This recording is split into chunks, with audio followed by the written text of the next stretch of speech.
एक बार फिर स्वागत है आप लोगों का। इस सेशन में हम लोग क्वेश्चंस करेंगे और टॉपिक होगा issue of shares for the consideration other than cash, जिसका मतलब इसके नीचे ही बताया गया और ये बात हम लोग पहले भी थ्योरी में पढ़ चुके हैं। What do mean by issue of shares for the consideration other than cash? It means a company can issue shares in exchange of assets or for services received। अगर किसी कंपनी ने असेट्स खरीदे हैं या सर्विसेज प्राप्त की हैं और उनके बदले में कंपनी शेयर्स इशू करती है तो वही कहलाता है issue of shares for the consideration other than cash. Last session में आपको कराए गए थे क्वेश्चन नंबर 16 तक।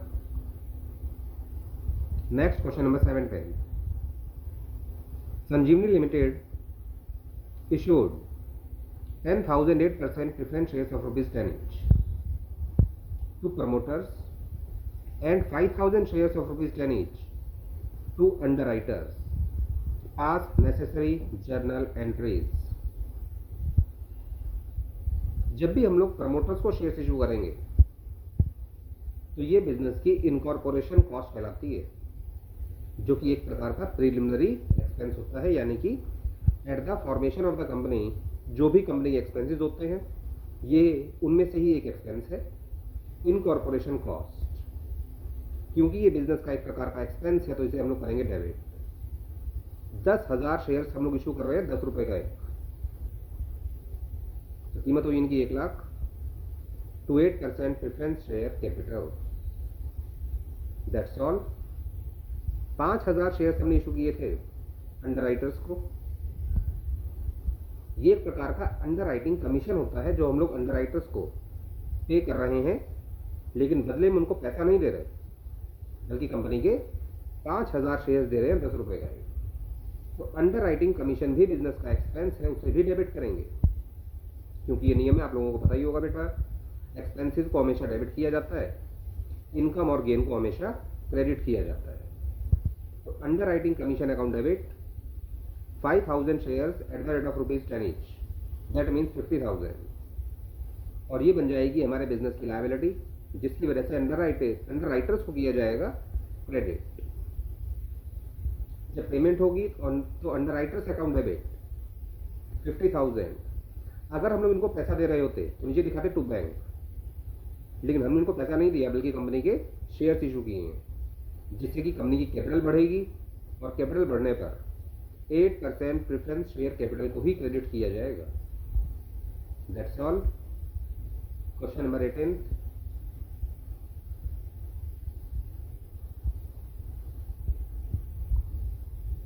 Sharma and company purchase machinery for rupees 4,18,000 from Gupta and company. It issued equity shares of rupees 100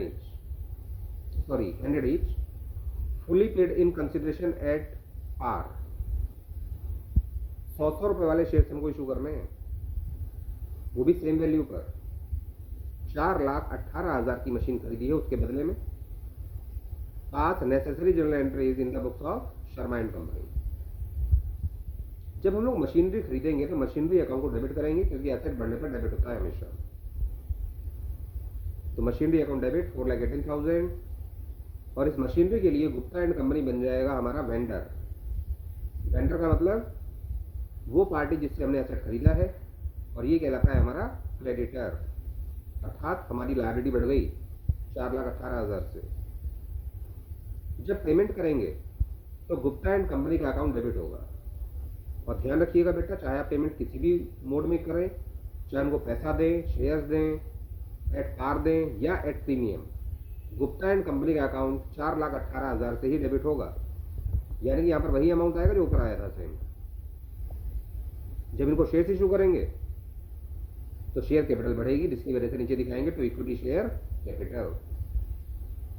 और यहाँ पर ये बात इंपॉर्टेंट है कि हमने शेयर होल्डर्स को 4,18,000 रुपए के शेयर्स दिए हैं, क्योंकि एक शेयर 100 रुपए का था। तो 4,18,000 को अगर आप 100 रुपए से डिवाइड कर दोगे तो पता चल जाएगा कि हमने इनको 4,180 शेयर्स इशू किए हैं, वो भी एट पार, यानी कि सेम वैल्यू पर। इसलिए यहां पर कीमत आई है 4,18,000। Next question number 19।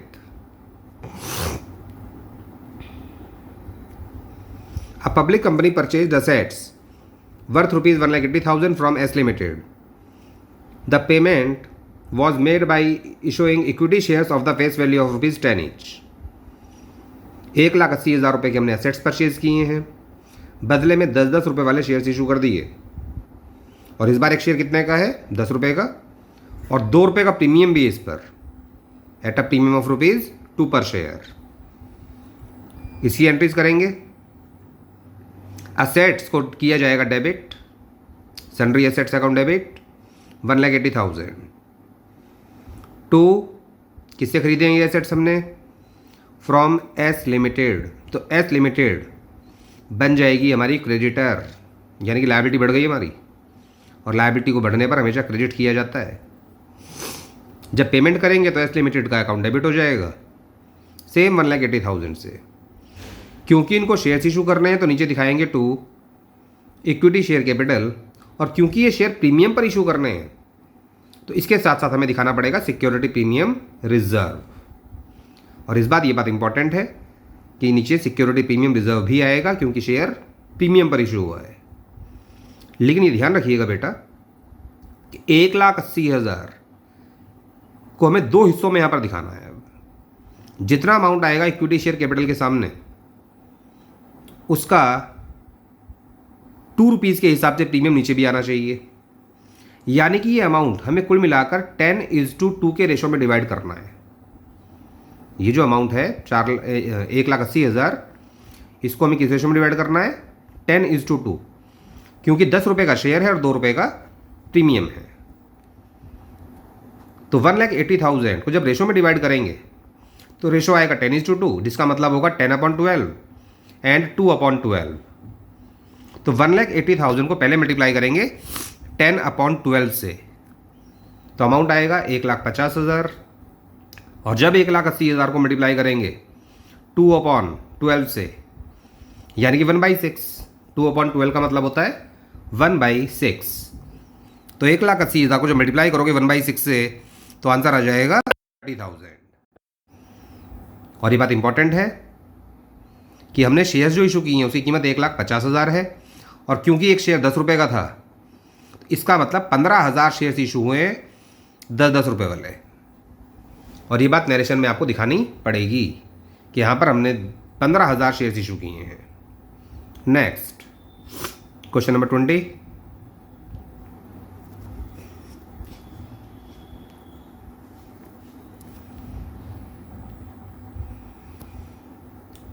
Sharda and Company purchased machinery worth rupees 1,15,000 from Kiran Limited.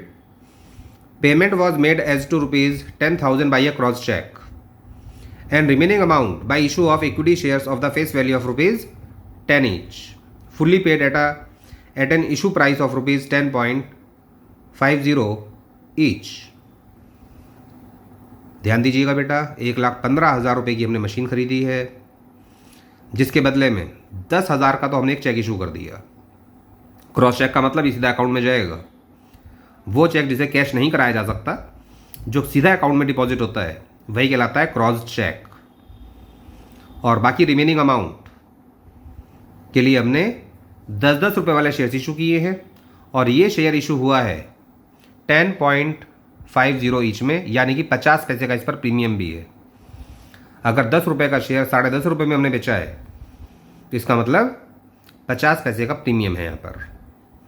इसकी एंट्रीज करनी है हमको। क्योंकि हमने मशीन खरीदी है 1,15,000 की, तो पहली एंट्री होगी 1,15,000 से machinery account debit 1,15,000 to Kiran limited. जब किरण लिमिटेड को पेमेंट करेंगे तो किरण लिमिटेड का अकाउंट फिर डेबिट होगा सेम 1,15,000 से, क्योंकि इसे हमें शेयर इशू करने हैं। तो नीचे शेयर कैपिटल भी आएगा, प्रीमियम पर इशू करना है, सिक्योरिटी प्रीमियम रिजर्व भी आएगा। और क्योंकि हमने 10,000 तो चेक से दिए थे, तो सबसे पहले दिखाएंगे टू बैंक 10,000 पेमेंट करने के बाद बाकी जो बैलेंस अमाउंट बचा, जो हमें किरण लिमिटेड को देना है, वो बचा 1,05,000, तो नीचे जो अमाउंट आएगा सिक्योरिटी प्रीमियम रिजर्व और इक्विटी शेयर कैपिटल के अंदर, ये 1,05,000 आएगा, जिससे सेम पहले की तरह, जैसे कि मैंने पिछले क्वेश्चन में आपको बताया था, अगर 10 रुपये का शेयर है और 50 पैसे का प्रीमियम है, तो ये 1,05,000 में डिवाइड करना है 10:0.5 के रेशो में, जिसका मतलब होगा 10/10.5 और फिर 0.5/10.5। तो 1,05,000 को पहले मल्टीप्लाई कीजिएगा 10/10.5 से, तो आंसर आएगा 1 लाख। और जब मल्टीप्लाई करोगे 0.5/10.5 से, तो आंसर आएगा 5,000। That's all. और ये बात इंपॉर्टेंट है कि हमने 1,00,000 रुपए के शेयर्स इशू किए हैं, जो कि 10 रुपये का एक है। तो नीचे नरेशन में आपको दिखाना पड़ेगा कि हमने 10,000 शेयर्स इशू किए हैं, और क्योंकि 50 पैसे का प्रीमियम था, तो ये 5% प्रीमियम हो गया, और बैलेंस हमने पेमेंट किया है चेक से। That's all.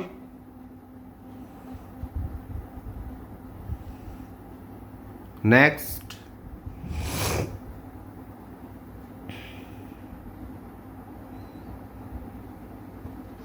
Question number 21। Z company purchase plant and machinery for ₹2 lakh, payable ₹20,000 in cash. भले यहां पर कैश लिखा है, लेकिन इसकी एंट्री बैंक से ही होगी बेटा। ₹20,000 थ्रू बिल्स ऑफ एक्सचेंज। ये बिल ऑफ एक्सचेंज हमारी कंपनी के लिए बिल्स पेबल कहलाएगा। बिल रिसीवेबल होगा उसके लिए जिसको ये बिल मिलेगा। एंड बैलेंस, और बाकी जो बचा, by allotment of equity shares of ₹100 each for ₹1,50,000 at premium. बाकी के हमने उसको 100 रुपये वाले 1.5 लाख रुपए के शेयर्स इशू कर दिए हैं, वो भी प्रीमियम पर। प्रीमियम कितना होगा वो अपने आप निकल आएगा। यहाँ पर प्रीमियम आपको दिमाग नहीं मारना है, प्रीमियम यहाँ पर ऑटोमेटिकली निकलेगा। आपको पहले एंट्री करनी है 2 लाख से। हमने प्लांट एंड मशीनरी परचेज की है, तो plant and machinery account debit ₹2 lakh. और किससे खरीदी है? अगर नाम गिवन है तो दिखाएंगे, वरना यहाँ दिखाएंगे टू वेंडर। अगर वेंडर का नाम गिवन नहीं होगा तो यहाँ पर आप सीधा वेंडर ही दिखाएंगे एग्जाम में हमेशा। जब वेंडर को पेमेंट करेंगे, तो जैसे कि क्वेश्चन में गिवन था 2 लाख में से हमने 20,000 तो उसको पेमेंट की थी कैश में, जिसका नाम यहाँ पर टू बैंक के नाम से दिखाया जाएगा, क्योंकि बैंक बैलेंस कंपनी का घटेगा तो क्रेडिट होगा। और बिल्स पेबल भी हमने इशू किए हैं 20,000 के। ये जो बिल ऑफ एक्सचेंज है, ये कंपनी के पॉइंट ऑफ व्यू से बिल्स पेबल कहलाएगा, जिसकी वजह से कंपनी की लायबिलिटी बढ़ेगी, और लायबिलिटी को क्रेडिट करते हैं। और ये बात इंपॉर्टेंट है, यहाँ पर नाम आएगा बिल्स पेबल का। और बाकी हमने शेयर्स इशू किए थे, तो to equity share capital, shares की वैल्यू क्वेश्चन में गिवन है 1,50,000। 2 लाख में से इन तीनों को घटा दीजिए, प्रीमियम का अमाउंट अपने आप निकल आएगा 10,000। और ये बात इंपॉर्टेंट है कि हमने 1.5 लाख रुपए के शेयर्स इशू किए हैं और 100 रुपये का एक है। इसका मतलब हमने 1,500 शेयर्स इशू किए हैं 100 रुपये वाले। सॉरी, इसीलिए यहाँ पर अमाउंट आया है 1,50,000। Next,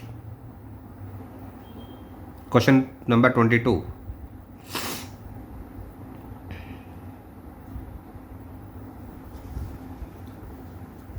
Mohan limited company took over Sohan Limited, consisting assets worth ₹7 lakh and liabilities of ₹1 lakh for the purchase consideration of ₹9 lakh। 7 lakh रुपए के तो असेट्स लिए हैं, 1 लाख रुपए की लायबिलिटी। इसके हिसाब से हमें कंपनी को पेमेंट करनी चाहिए 6 लाख। हमेशा पेमेंट की जाती है एसेट्स में से लायबिलिटीज को घटाने के बाद, लेकिन क्वेश्चन के अकॉर्डिंग परचेज कंसिडरेशन में दिया हुआ है 9 लाख रुपीज। अगर 7 लाख में से 1 लाख घटाया, बाकी बचा 6 लाख, तो फिर 9 लाख किस चीज़ के दिए जा रहे हैं? इसका मतलब हमने गुडविल भी परचेज की है, तो यहाँ पर गुडविल अकाउंट को भी डेबिट करना पड़ेगा। और गुडविल अकाउंट यहाँ पर डेबिट करेंगे 3 लाख से। और बाकी पेमेंट हमने कैसे करनी है? शेयर्स इशू कर रहे हैं 10 रुपये का एक। इसकी एंट्रीज कैसे करेंगे बेटा? सबसे पहले सन्ड्री एसेट्स हमने खरीदे थे तो उनको डेबिट करेंगे 7 लाख से, साथ में लायबिलिटीज़ भी तो ली हैं, तो लायबिलिटीज़ को किया जाएगा क्रेडिट, और लायबिलिटीज़ क्रेडिट होंगी 1 लाख से। असेट्स बढ़ेंगे तो डेबिट, लायबिलिटीज़ बढ़ेंगी तो क्रेडिट। साथ ही साथ सोहन लिमिटेड को भी क्रेडिट करेंगे, क्योंकि हमें उसे पेमेंट करनी है ना 9 लाख रुपीज़।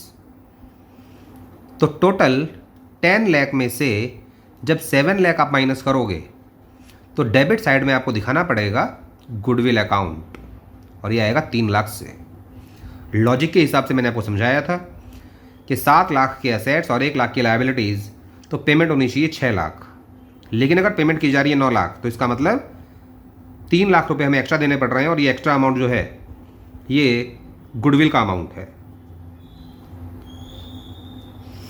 नेक्स्ट, जब शेयर्स इशू करेंगे सिंपल एंट्री होगी, सोहन लिमिटेड का अकाउंट डेबिट हो जाएगा 9 लाख से to equity share capital. That's all.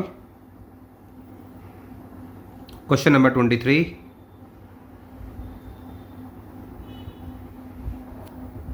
Mohan limited company took over Sohan limited consisting assets worth ₹7 lakh and liabilities of ₹1 lakh. Same पिछले क्वेश्चन की तरह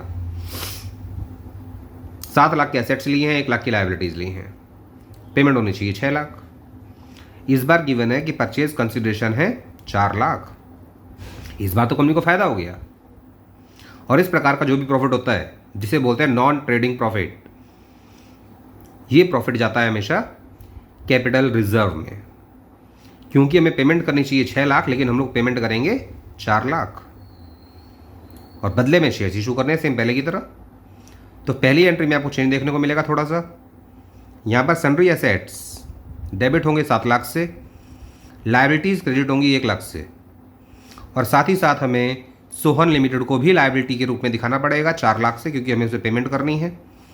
लेकिन इस बार 7 लाख में से 5 लाख घटाने के बाद टोटल बराबर करने के लिए यहाँ पर दिखाएंगे 2 लाख, जो कहलाएगा कैपिटल रिजर्व, और ये बात इंपॉर्टेंट है। जब बदले में हम सोहन लिमिटेड को शेयर इशू करेंगे तो सोहन लिमिटेड का अकाउंट डेबिट हो जाएगा to equity share capital 4 lakh, क्योंकि 10 रुपये का शेयर था, इसका मतलब हमने 40,000 शेयर इशू किए हैं, और एक शेयर है 10 रुपये का, इसलिए कीमत आ रही है 4 लाख। लास्ट क्वेश्चन नंबर 24 एक और देखिए इसी प्रकार का क्वेश्चन। ध्यान रखिएगा बेटा, इस प्रकार का एक ना एक क्वेश्चन एग्जाम में हमेशा जरूर आता है, हर साल।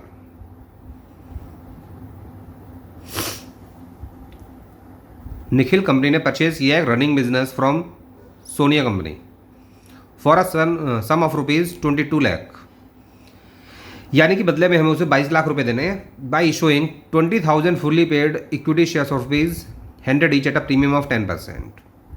और उसके बदले में हमने क्या किया, 22 लाख के बदले में हमने 20,000 शेयर्स इशू किए हैं 100 रुपये का एक, और ये शेयर इशू हुआ है 10% प्रीमियम पर। असेट्स और लायबिलिटीज में क्या क्या शामिल था वो नीचे गिवन है क्वेश्चन में। The assets and liabilities consisted of the following: machinery है 7 लाख रुपए की, डेटर्स हैं 2,50,000 के, स्टॉक 5 लाख, बिल्डिंग 11,50,000, और बिल्स पेबल है 2.5 लाख। तो इनमें से 4 तो असेट्स हैं और एक लायबिलिटी है। चारों असेट्स को हम लोग डेबिट करेंगे। जब असेट्स का नाम गिवन है तो वहाँ पर आपको सन्ड्री एसेट्स वर्ड यूज़ नहीं करना, बल्कि असेट्स का नाम दिखाना है। Machinery account debit 7 lakh, debtors account debit 2,50,000, stock account debit 5 lakh, building account debit 11,50,000, और बिल्स पेबल लायबिलिटी है तो बिल्स पेबल को करेंगे क्रेडिट। और साथ ही साथ हमें सोनिया कंपनी को भी तो पेमेंट करनी है, वो भी हमारी लायबिलिटी है, तो सोनिया कंपनी को भी यहाँ पर क्रेडिट किया जाएगा 22 लाख से। जब आप टोटल करके देखोगे आपको दिखाई देगा बराबर नहीं आया, तो बराबर करने के लिए सेम पहले की तरह आपको क्रेडिट साइड में दिखाना होगा कैपिटल रिजर्व। जो कैसे निकालेंगे, इन सभी को ऐड करने के बाद इन दोनों को कर देंगे माइनस, तो अमाउंट निकल के आएगा 1,50,000, जिसका मतलब कंपनी को बेनिफिट हो गया। और अभी तो बिजनेस स्टार्ट भी नहीं हुआ, बल्कि हमने केवल अभी रनिंग बिजनेस खरीदा है। तो इस प्रकार से जब बिना व्यापार किए कंपनी को प्रॉफिट होता है तो वो प्रॉफिट ट्रांसफर करना पड़ता है कैपिटल रिजर्व में। बदले में हमें इसे शेयर्स इशू करने हैं, तो सोनिया कंपनी को डेबिट करेंगे 22 लाख से। जैसे कुछ में ऊपर बताया गया था, इशू करने हैं 20,000 शेयर्स। 100 रुपये का एक है तो कीमत हो गई इनकी 20 लाख, और क्योंकि ये 10% प्रीमियम पर इशू करना है तो 20 लाख का 10% होगा 2 लाख। That's all.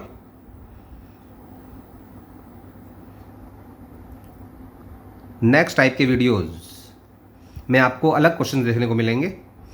जो प्रोरेटा के बेसिस पर हम लोग शेयर्स इशू करते हैं उसका एक अलग ट्रीटमेंट होता है, उसकी कैलकुलेशन भी होती है। वो कैलकुलेशन दिखाई जाएगी आपको अगले सेशन में।